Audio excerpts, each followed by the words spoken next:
ፍኖተ ሰላም ጠቅላላ ሆስፒታል እንደሚታወቀው በእድሜው በጣም አንጋፋ የሚባል ሆስፒታል ነው። ሆስፒታሉ የሚጠበቅበትን አገልግሎት ለመስጠት ለማህበረሰቡ ሪፎርም ማድረግ አስፈላጊ ሆኖ ተገኝቷል።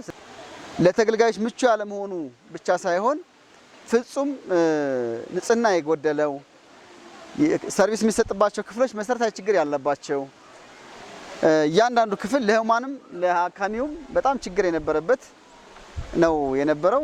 ከዛ ባሻገር የሰው ኃይል ስብጥር በጣም ችግር የነበረበት እንዲሁም የመድኃኒትና ሌሎች የላቦራቶሪ እና የኢሜጂንግ ሰርቪስ ኮምፕሌትሊ አለ በሚባል ደረጃ ላይ ያልነበረበት ሁኔታ ነው የነበረው። አስፈላጊ የሚባሉ በደረጃው የሚጠበቅብን የባለሙያ ስብጥር በጣም በርካታ ሐኪሞች ተመድበው ስራው ላይ ህብረተሰባችን ማግኘት የሚገባውን የህክምና አገልግሎት እንዲያገኝ የማስቻል ስራዎች ተሰርተዋል። መድኃኒት አቅርቦት ምጥነቱ ወደ 35% አካባቢ ኦልሞስት ነን የሚባል ደረጃ ላይ የነበረበት ነው የነበረው። አሁን ባለው ተጨባጭ ሁኔታ ኦልሞስት ወደ 92% ማለትም የሚታዘዙ መድኃኒቶች 100% የመገኘት ምጥነት 78% ነው። ይሄ በጣም ትልቅ የሚባል ፐርፎርማንስ ነው። ሌላኛው የላቦራቶሪ አገልግሎትን በተመለከተ በበጀት ዓመቱ ስራ ስንጀምር ወደ 49% አካባቢ ነው ፐርፎርማንስ የነበረው። ከዛ ተነስተን አሁን 96% አካባቢ ደርሰናል። ጠቅላላ ሆስፒታል ሊሰሩ የሚገባቸው የላቦራቶሪ ምርመራ፣ የኬሚስትሪ፣ ሌሎች የኢሜጂንግን ጨምሮ የሚሰሩ ስራዎችን በተመለከተ እዚህ ማድረስ ችለናል እና ይሄ ቀላል ፕሮግረስ አይደለም። አሁንም ከዚህ በላይ በስታንዳርዱ የሚጠበቅብንን ቴስት ሜኖች በሙሉ አካተን መስራት የምንችልባቸውን ሰፊ ስራዎች እየሰራን ነው የምንገኘው። ማህበረሰባችን አንደኛ የሰራናቸውን ስራዎችና ከአሁን በፊት የነበሩ ጉድለቶች አሁን ደግሞ ያሉ ስኬቶች ምንድናቸው የሚለውን በራሱ አንደበት እንዲያረጋግጥና የጎደለውን እንዲሞላና ባለቤት እንዲሆን የሚያስችል ፎረሞችን እናካሄዳለን። ማህበረሰባችን እጅግ በጣም እያመሰገነ ነው የሚገኘው። ሆስፒታላችሁ የሚሰጠው አገልግሎት ከምንም በላይ እጅግ በጣም ረክተናል።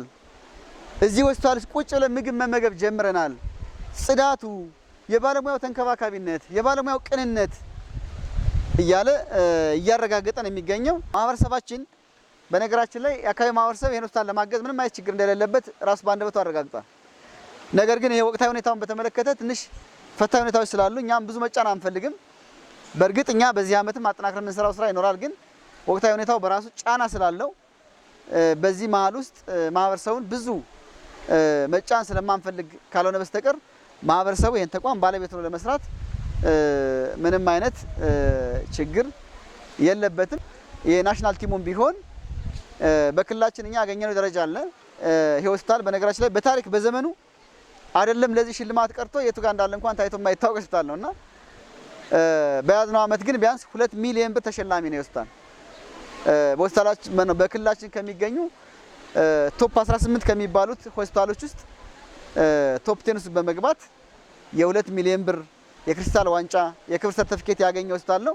በአገር አቀፍ ደረጃ ደግሞ በሚደረገው ውድድር ናሽናል ቲሙ እዚህ ቦታው ድረስ ገብቶ አይቶ የተሞክሮ ማዕከል የሚሆን ሆስፒታል ነው ብሎ በራሳቸው አንደበት አረጋግጠው ነው ሄደዋል። ውጤቱን በጋራ እናያለን። በቅርብ በአገር አቀፍ ደረጃ ሆስፒታላችን ስሙን አስጠርተን የህዝባችንን ክብርና አገር ከፍ የምናደርግበት ሁኔታ ሊፈጠር እንደሚችል ተስፋ አደርጋለሁ። እኛ ቀጣይ ሆስፒታል ከዚህ በበለጠ ኮምፕሬሄንሲቭ ሆኖ ሆስፒታሉ የተሻለ ሰርቪስ እንዲሰጥ ለማስቻል ሰፊ ስራ እየሰራ ነው የምንገኘው። ይሄን ኢኒሼቲቭ ይዞ ደግሞ የክልል ጤና ቢሮ በአሁን ሰዓት የሲቲ ስካን ግዢ ፈጽሞ ሊሰጠን ቃል ተገብቶልናል። ይሄ ቀላል ሰክሰስ አይደለም። በፍኖተ ሰላም ሆስፒታል ደረጃ ማይነር ቴስቲንግ የማይሰራበት ሆስፒታል ጭራሽ የሲቲ ስካን ስራዎችን ማንኛውም ታካሚ የትም ቦታ ሳይንገላታ ባህር ዳር፣ ደብረ ማርቆስ፣ ሳሙኤል፣ አዲስ አበባ ሳይንገላታ ቢያንስ እዚህ ቦታ ላይ ማግኘት የሚችልበት ቻናል መፍጠር የ80 ሚሊዮን ብር ሲቲ ስካን ገዝቶ ለማቅረብ የክልሉ ጤና ቢሮ ፕሮሰስ እያደረገ ነው ያለው። በቅርቡ ደም ባንክ ይጀምራል።